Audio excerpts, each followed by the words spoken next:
যে পরিমাণ খাদ্যপণ্য মজুদ আছে তা দিয়ে বাজার মূল্য স্থিতিশীল রাখা সম্ভব, তাহলে টিসিবির ট্রাকগুলোতে এরকম হুড়োহুড়ি কেন? এই হটলাইনটা আসলে কি মন্ত্রীর চালু করার কথা?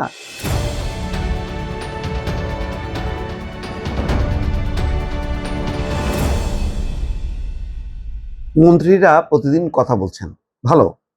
তারা তাদের কর্ম পরিকল্পনাগুলো কি কি সেগুলো নিয়ে তারা কথা বলবেন, মানুষকে আশ্বস্ত করবেন এবং তাদের লক্ষ্যটা কি, উদ্দেশ্যটা কি এটা জানাবেন, এটা ভালো। কিন্তু কিছু কিছু বিষয় আছে যেগুলি মানুষকে তাৎক্ষণিকভাবে সেসব কথার মানে বাস্তবায়ন দেখাতে হবে, তা নাহলে খুব দ্রুতই কিন্তু হতাশ হয়ে যাবে মানুষ। যেমন দুইটা কথা বলি। আব্দুল আউল মিন্টু বলছেন, পরিবেশ মন্ত্রী, ফেনীতে চাঁদাবাজি এবং অপরাধ দমনে হটলাইন চালু করলেন মন্ত্রী আব্দুল আউল মিন্টু। এই হটলাইনটা আসলে কি মন্ত্রীর চালু করার কথা, নাকি সেখানে লোকাল পুলিশ এবং প্রশাসনকে? দেখেন, যদি স্থানীয় প্রশাসন, পুলিশ, তাদেরকে উপেক্ষা করা হয়, অবহেলা করা হয়, তাহলে কিন্তু এগুলি কাজে দেবে না। আচ্ছা, দ্বিতীয়ত আসছে এই কথায় আরেকটু ব্যাখ্যা দিচ্ছি। বাণিজ্য মন্ত্রী তিনি বলছেন, যে পরিমাণ খাদ্যপণ্য মজুদ আছে তা দিয়ে বাজার মূল্য স্থিতিশীল রাখা সম্ভব। আমরাও জানি যে সরবরাহের কোনো কমতি নেই, ঘাটতি নেই, কারণ এই সংক্রান্ত কোনো খবরাখবর আসেনি। সুতরাং বাণিজ্য মন্ত্রী ঠিকই বলেছেন।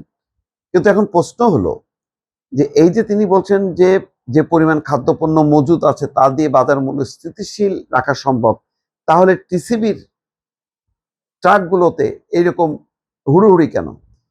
1 কেজি গরুর মাংস পাইতে কেন 4 ঘন্টা সময় লাগছে? এটার উত্তর দিতে হবে। দাম হঠাৎ করে কেন এই সরকার ক্ষমতা আসার সাথে সাথে দ্বিগুণ তিনগুণ বেড়ে গেল?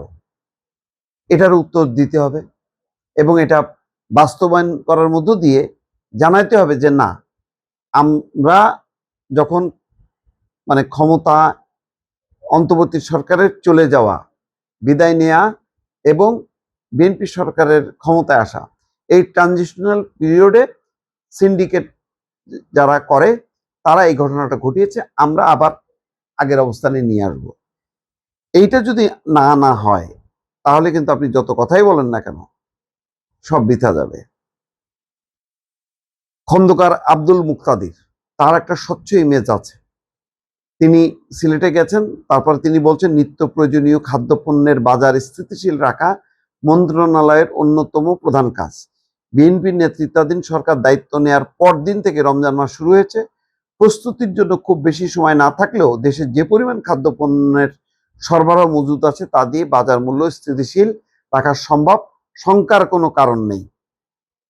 তো যাই হোক, এখন শঙ্কার কারণ নেই যেহেতু তিনি বলছেন, তাহলে আগামী কয়েকদিনের মধ্যেই সেটা দাম আগের অবস্থানে নিয়ে আসাটা সম্ভব কিনা এটা মন্ত্রীকে এনশিওর করতে হবে। সেটা যদি না হয় তাহলে মানুষের মধ্যে তীব্র ক্ষোভ দেখা দেবে। আব্দুল আউল মিন্টু বলছেন, হটলাইন চালু করছেন, এটা খুব ভালো। ফেনীতে নিজের নির্বাচনী এলাকায় চাঁদাবাজি অপরাধ দমনে একটা হটলাইন চালু করেছেন।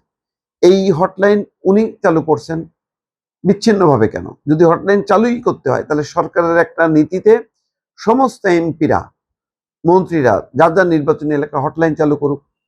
হটলাইন চালু হোক ডিসির কাছে, হটলাইন চালু হোক এসপির কাছে। তাহলে 3টা হটলাইন, স্থানীয় জনপ্রতিনিধি এবং ডিসি, এসপি, এই 3 হটলাইন যদি চালু থাকে তাহলে সম্ভব। সবচেয়ে বড় কথা হলো যে আপনি আপনার দলকে আগে ঠিক করতে হবে, রাজনৈতিকভাবে এই মেসেজটা দিতে হবে, যদি কেউ অন্যায় করে, অপরাধ করে এবং অভিযোগ আসে সাথে সাথে অ্যাকশন নিতে হবে। সুতরাং এই বিষয়টা যদি এনশিওর করা না হয় তাহলে এগুলি অচিরেই হবে বাদ কা বাদ, কথার কথা, এগুলির কোনো বাস্তবায়ন নেই।